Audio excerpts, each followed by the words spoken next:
Well, welcome back, you beautiful people. I'm just sitting here getting some advice from Delta Squadron here. Yeah, they haven't been uniformed up yet, but they all agree that I just need to shut up and get straight to building on this one. So guess what?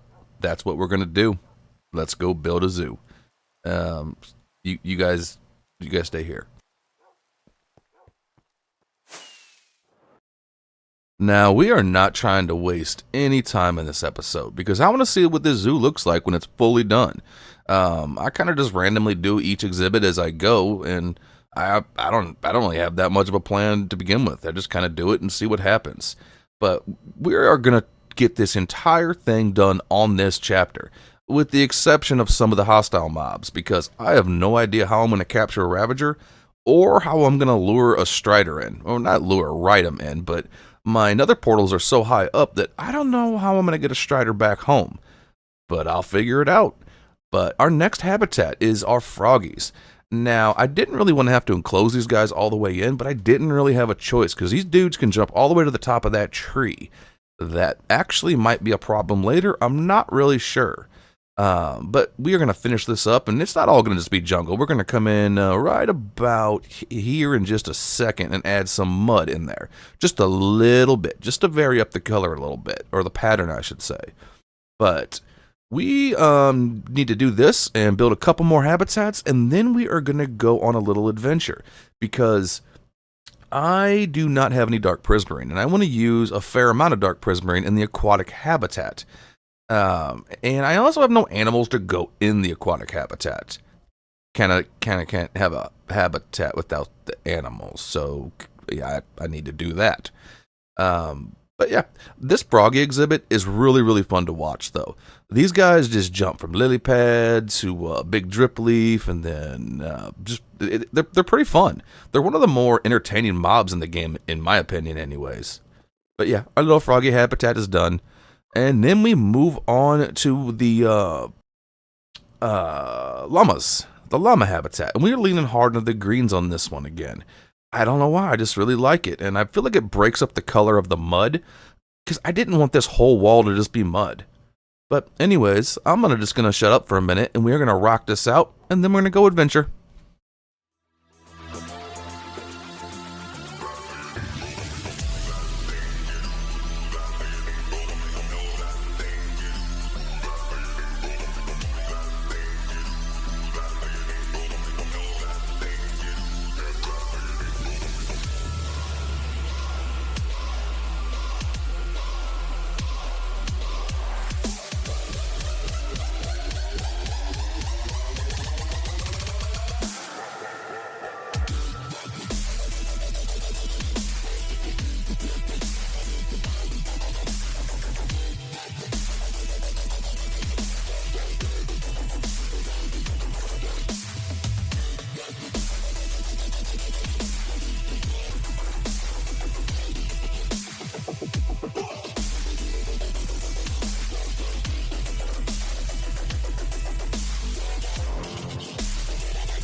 Already, two of the frogs are stuck in the tree, and this third one's trying to get up there. Are they gonna come back down? I don't know. Might have to change that. Anyways, pretty cool little habitat. Let's see what else we did. This one over here, it was supposed to be like a windswept forest. At least that's what I was going for. I wanted something different, a little variation, and I didn't want to do it the savanna because our armadillos that are going to go right there, that's going to be a savanna habitat. And then, of course, our camels. And these guys were just spinning on the bushes. Like, I don't know if they'll do it again. Let's see. Pretty cool when they do. But anyways, both these guys really like these bushes, and they just get dance partying when they get on top of them. It's pretty funny. But right now, we need to go and get a few supplies, because that exhibit needs some resources. So it's adventure time.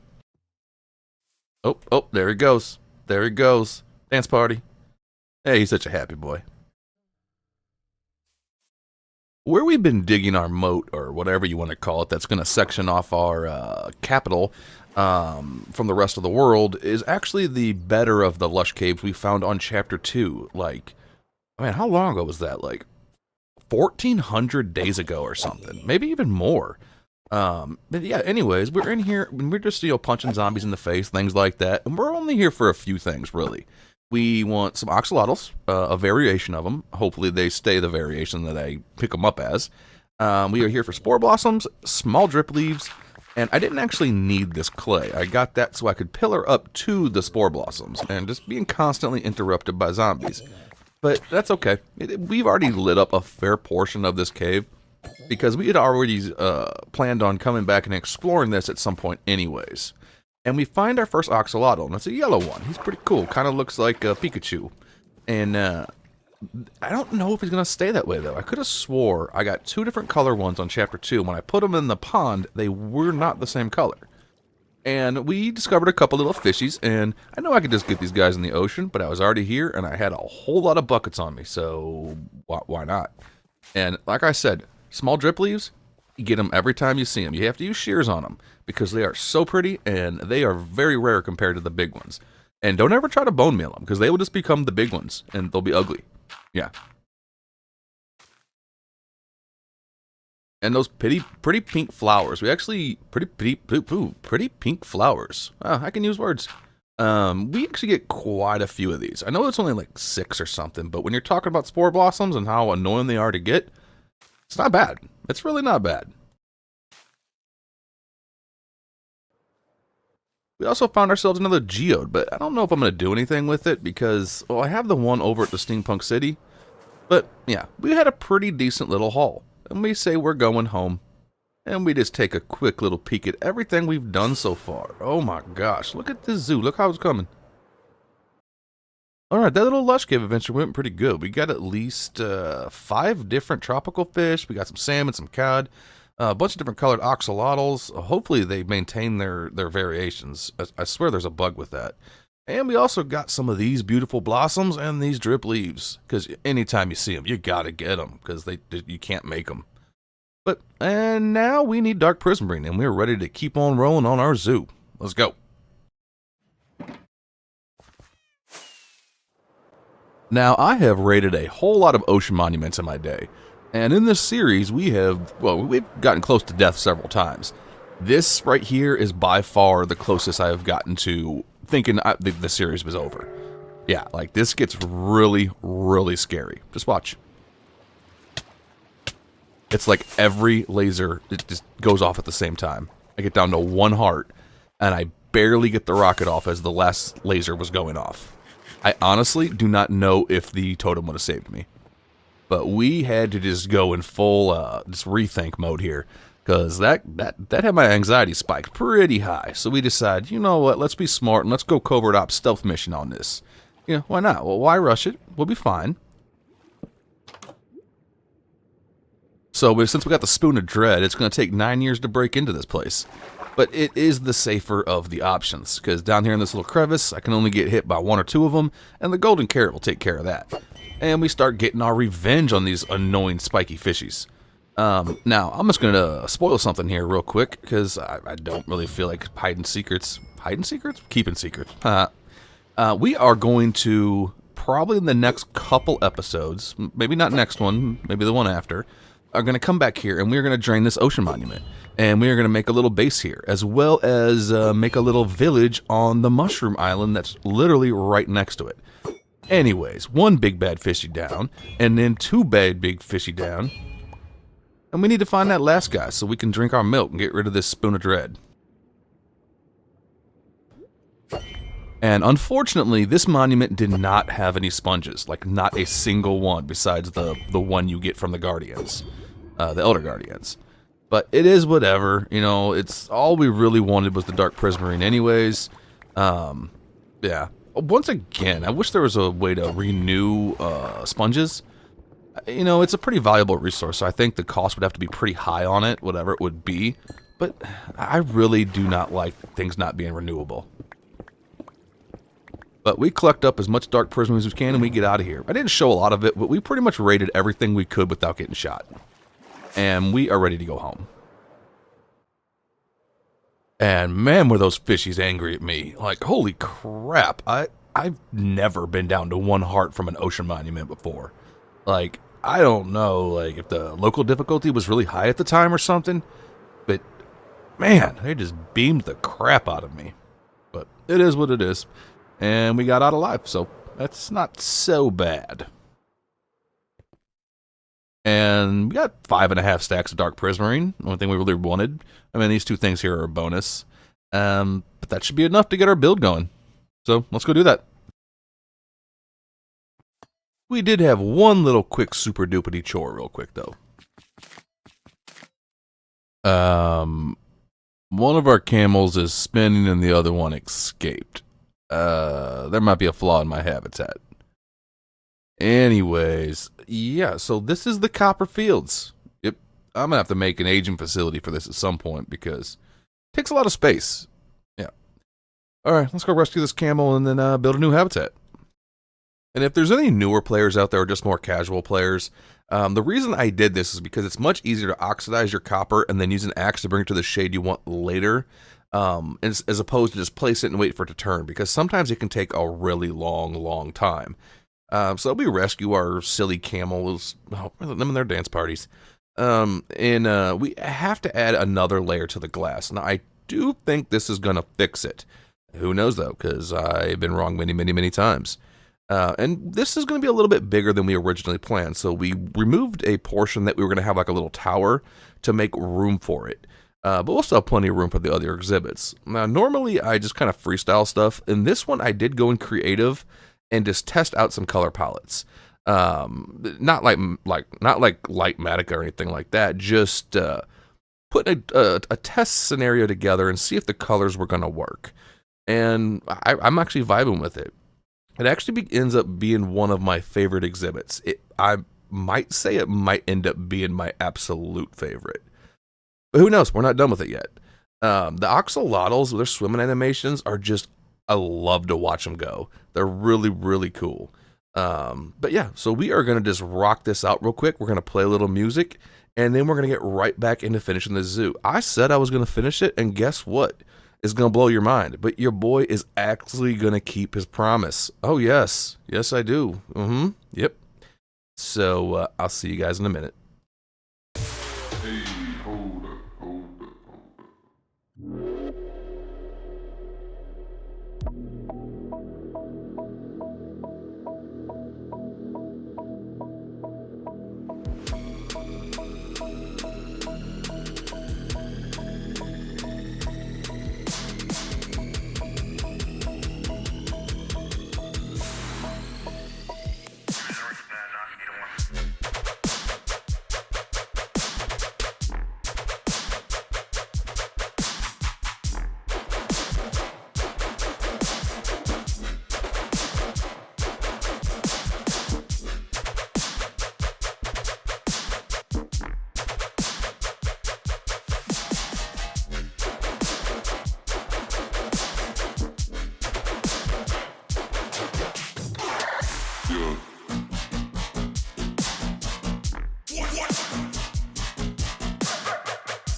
So we have our aquarium, and I think it came out pretty awesome. It's definitely more modern than the rest of the buildings I've done so far, but you can't always just do the same thing. You got all our little fishies over here. I tried to get as many varieties as I could, but we'll probably add some more later. And we got the 4 axolotls. I'm probably not going to do the crazy thing and try to get a blue one. But then again, who knows? If I survive to 10,000 days, I'm going to have, want something to do. But for right now, these are the ones we got. And now, we are going to go get ready to go on a tiny little adventure. I'm going to see if I can get a strider back here without dying to lava or various other things in the nether that want to kill me. Yeah, let's do that. Taking a second to get all our supplies set up, we get a whole lot of buckets. This isn't even all the buckets. Because we want to spill up about roughly 3 to 4 shulkers full of lava, because we're going to need them for the habitat. And we also make ourselves a fungus on a stick. And for whatever reason, I put unbreaking on it. I'll probably never ever use this thing again, but I also didn't know how long it would last. And since your dude almost dies to lava like every time he goes to the nether, I did decide to make some fire resist potions. It's just a smart call. We gather up as much lava as we have space for. We do end up getting 3 shulkers, I believe. Maybe a few little extra bits here and there. I'm hoping this is going to be enough. I'm just going to have to make it be enough. Because I don't really want to have to come back here and get more lava. And our lava farm over at the Steampunk City, it's awesome for what we need it for, but it is not going to produce enough quickly enough to do what we're trying to do.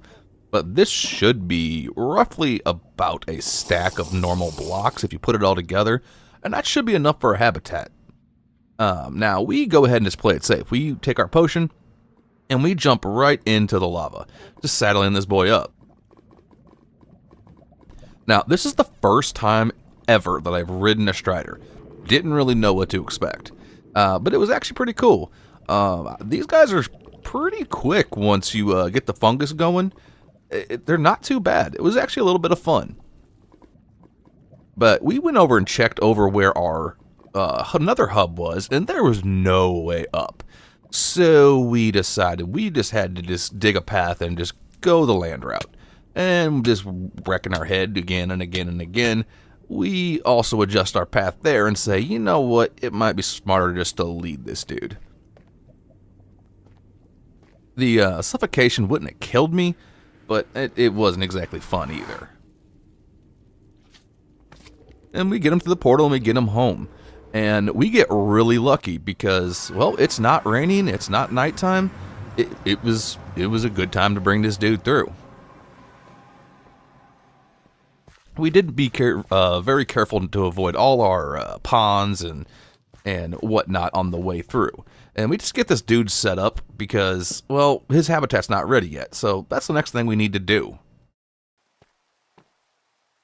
We got really lucky. Because I'm pretty sure this rain would have killed our boy right there. That was just in time. You did good, buddy. You did good. You kind of look like a crazy mad scientist right now, but as soon as I get your habitat built up, you're going to be having fun.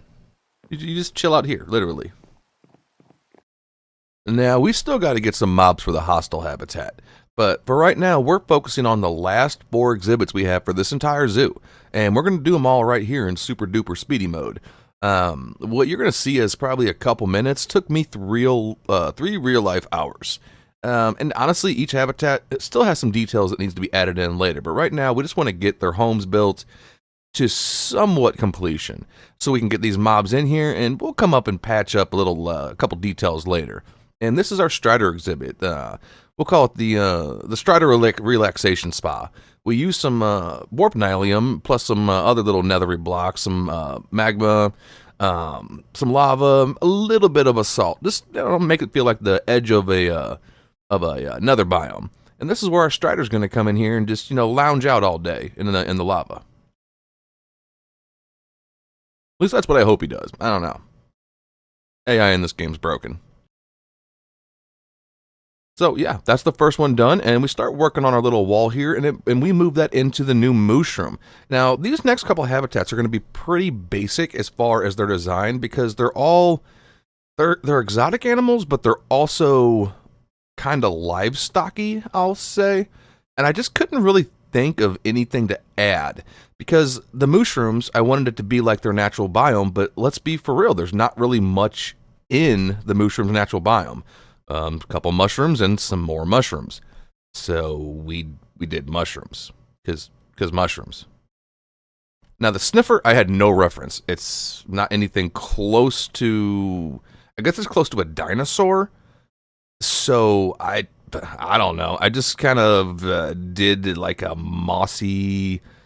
Uh, I don't even know what this is. I'm not even gonna BS and try to tell you that I do. I don't know what it is. But one thing's for sure, it's something. Yes, it is. And once again, these guys are really annoying to lead. Now, the armadillo habitat. We were gonna go savanna. We completely changed our mind because, well, I just couldn't figure out how I wanted to make it look like a savanna. So we went with the wooded badlands version. Well, this is my idea of a wooded badlands.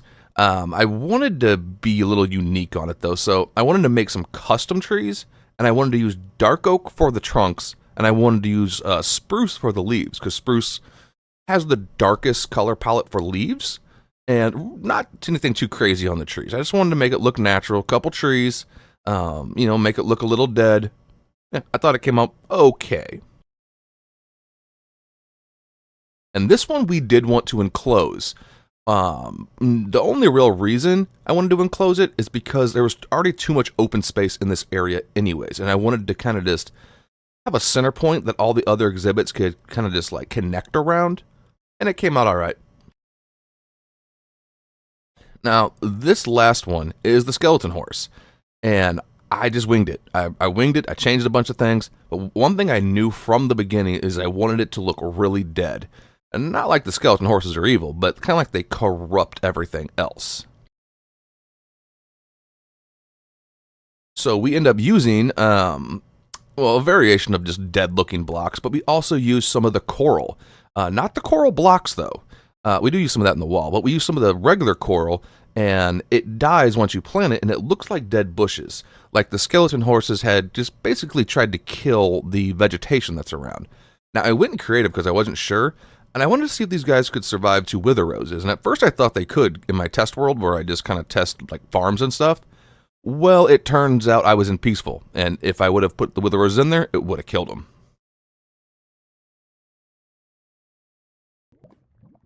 So we build this dude an entire, habitat, and he just wants to stand on that one magma block. Yeah, he doesn't move. Like, wouldn't be so grumpy if he just got in the lava, bro. Ugh, whatever. You do you, man.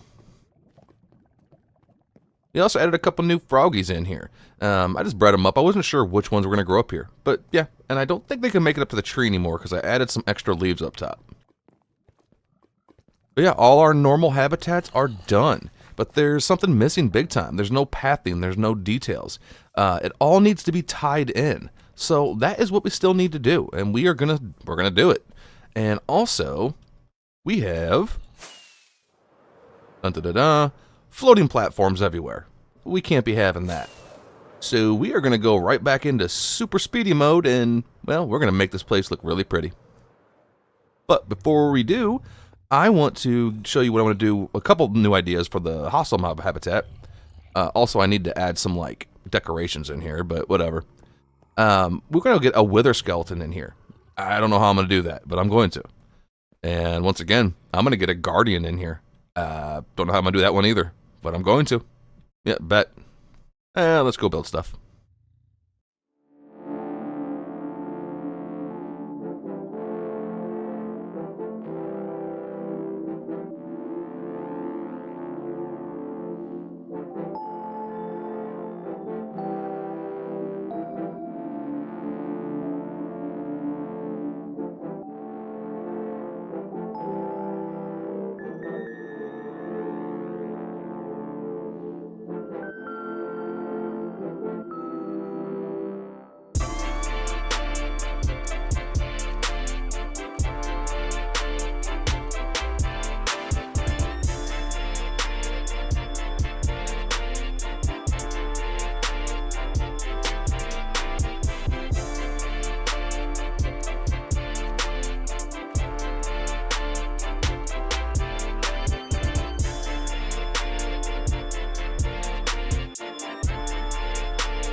Our zoo is finally done. Well, with the exception of a few things in the hostile mob habitat. But oh my gosh, I know it has been a lot of building and a lot of craziness this episode. And I'm curious as to who stuck it through, because I was even getting worn out as I was doing it. But man, I love this zoo. It's absolutely freaking awesome, at least in my eyes. I don't always have to think of myself as the best builder or the best player. If I'm happy with it, then I enjoy the game. But the new update is coming out really, really soon, about 5 days from the posting of this video.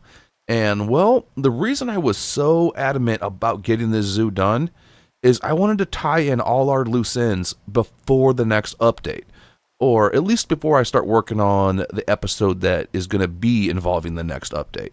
We'll probably update it next during the middle of this next one, but the big focus of the new features isn't going to come until the one after. So we have a few last things we want to tie up in the next chapter. I don't know if I'm going to do this portion of the city yet, because I think I might want to wait and use some of the new blocks, specifically the variations of tough, because I love tough block, as well as the new versions of copper and other things. I think I could make this area over here more of an industrialized city area, and I think that would be really, really awesome. And then we have just a few little buildings to put over at on the top of the steampunk city, and then that one will be 100% done too, with the exception of, the spider farm we got to build there and a couple little things, but nothing that's going to require us to really dedicate any focus. So the next episode, our plan is to, one, go on some adventures and get some very, very, very dangerous mobs in these holes. The one I'm worried about the most is the Ravager, because they're mean. They're really, really mean. The Guardian should be pretty fun. I got an idea of how to do that one. But anyways, that is it for this episode. I hope you all really, really enjoyed it. I did, even though I am tired as crap. I'm not even gonna lie, I am. But yeah, and also we had some issues with the Discord with the invite links going down. I believe I have that solved now to where the link is permanent. So if anybody would like to come into the Discord and just joke around and, I don't know, show pictures of your build or just talk about Minecraft stuff or whatever you want to do, as long as it's, peaceful and all that. I'm going to put new links in all of the places I can. So I encourage you to come, just say hi, or, just have a good time. Until then, well, I'll talk to you guys later, and I hope you have a great day.